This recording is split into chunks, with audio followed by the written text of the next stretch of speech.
2 million years ago, at the water's edge in East Africa, as a small human reached out to catch a fish, the jaws of a giant crocodile bit into his leg. The teeth of the over 7-meter monster pierced the flesh and crushed the bone, dragging him into the water. This is not imagination. It is evidence of a horrific death experienced by our distant ancestor, found in actual fossils. Homo habilis was a species that lived the shortest and most brutal life in human history. The average lifespan was only 12 years, and more than half of the fossils show they died before reaching their teenage years. Considering that today's human average lifespan exceeds 70 years, their lives were 6 times shorter than ours. Why did they have to die so early? Was it simply because there was no medicine, or was their life itself already touching death? The fossils left by paleontologists provide answers. There are saber-toothed cat bite marks on the skull, crocodile bite marks on the limbs, and hyena teeth marks all over the bones. They were literally prey, humans at the very bottom of the ecosystem. Today, we will talk about the most unfortunate species in human history, Homo habilis. Let's follow their journey of survival against terrifying predators, extreme environments, and the miracle of enduring for 650,000 years.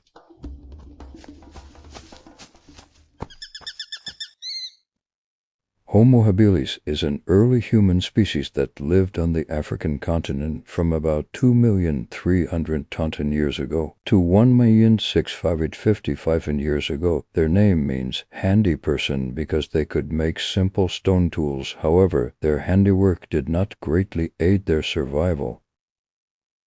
The reason was simple. It was because their bodies were too weak. The average height was about 1.2 meters, approximately 30% smaller than modern humans, and their weight was only about 60% of today's. Moreover, their skeletons were very fragile, making bones easily break from minor impacts, and once injured, recovery was difficult. Their body structure was closer to an intermediate form between chimpanzees and humans. Their limbs were relatively long, and their hands and feet were designed for climbing trees well. In fact, they spent most of their time in trees to avoid predators.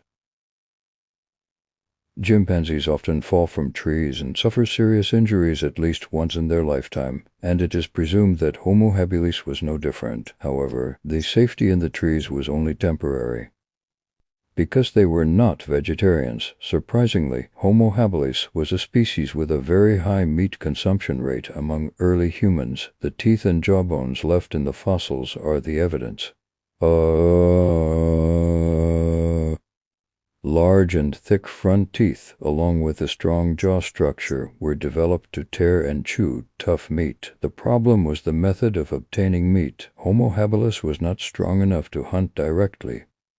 With their small bodies, weak muscles, and crude stone tools, it was insufficient to catch large animals, so the survival method they chose was different.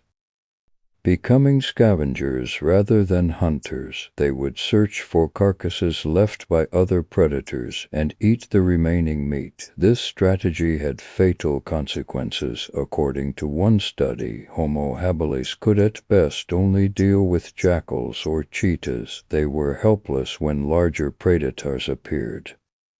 Unfortunately, at that time, there were an enormous number of large predators living in East Africa and South Africa. These predators not only competed for carcasses, but also considered Homo habilis itself as prey. One of the most threatening predators was the saber-toothed cat known as Megantherium.